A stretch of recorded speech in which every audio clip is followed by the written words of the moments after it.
Hey folks, if you're looking for an in-depth review, you're in the right place. Though today you'll be getting a 2-for-1 special, as I'll be covering Worm Club's Frog Detective 1, The Haunted Island, and Frog Detective 2, The Case of the Invisible Wizard. That's right, it's time to peruse this pair of point and clicks to find out if this mystery was a misery, or if it had me enthusiastically investigating. I'm your host Arlyeon, let's find out together. When mysteries crop up, the people know who to call. The #1 investigator, Lobster Cop. Unfortunately, being the best means being very busy, which is where you come in, the #2 Frog Detective.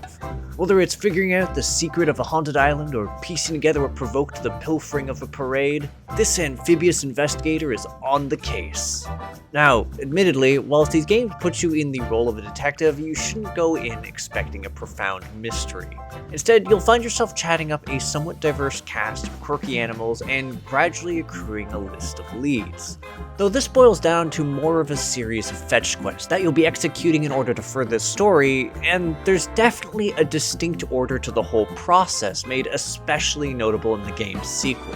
Still, whilst these titles provide a fairly linear feeling experience, the writing does have a certain innocent charm to it, feeling akin to the sort of dialogue that you'd find in a television show or story geared for kids. Albeit with the occasional segment that seems more like a knowing wink to an older audience or a small slice of satire.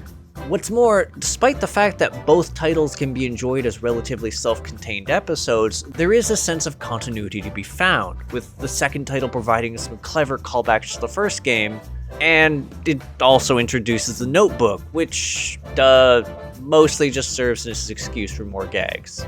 That said, I wasn't quite as enthused with the mechanical execution.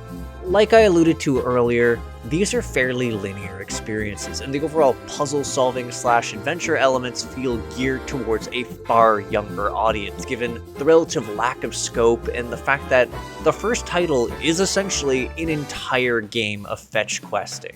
The second title at least tries to mix things up slightly, providing you some less than optional hidden pastries to procure, which are scattered about the stage, but that doesn't do much to alleviate the fact that the crux of your gameplay experience will be talking to people and then engaging in a Legend of Zelda-esque trading quest.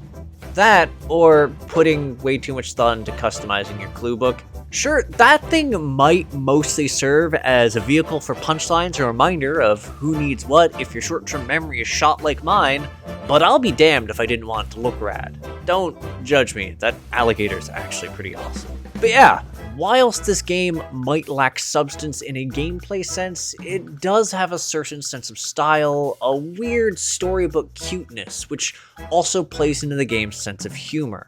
Which actually threw me for a bit of a loop when I compared it to the soundtrack, which provides an altogether solid assortment of jazz pieces. It's weird enough that it winds up being another gag, because you have this neat little library of moody tunes which would fit right at home in a hard-boiled mystery, and it's just here. Like, honestly, I do recommend giving these tracks a listen, though as for the rest of Frog Detective, well, at a fundamental level, it's been a very mixed experience. If you walk into this expecting an adventure or some challenging puzzles, you are going to be disappointed. Ultimately, the two games are more of a narrative-driven walking sim with a few extra steps along the way, and a magnifying glass you can use to look around at things, but which ultimately serves as more of a mechanical red herring than anything else. And while I did eventually warm up to the storytelling and its style, it was a bit of a slow burn, which isn't great when you consider that these titles aren't actually that lengthy, given that it took me less than 2 hours to traverse these twin titles. Ultimately, this mixed experience is why I have to rate The Haunted Island as a fumble, as whilst it had its moments, it felt a bit insubstantial. Comparatively, whilst The Case of the Invisible Wizard doesn't provide any major gameplay improvements, the writing overall feels a bit more fun and altogether clever, a notable step in the right direction that never quite loses traction, and ultimately left me curious about what the third game was going to introduce. Ultimately, it's still a fumble for me, but if you're in it for just a fun story, this one might be up your alley. Anywho, thanks for tuning in! If you agree, disagree, or just have something to say to me, feel free to comment. If you enjoy seeing new indie reviews, interviews, and gaming content, hit the subscribe button and the bell. That said, if you want to find my Twitch or my Discord community, the Crit Hit Cauldron, check the description for them links and to my Patreon. Anywho, I'll catch you on the next episode of Crit Hit. Take care till then, folks.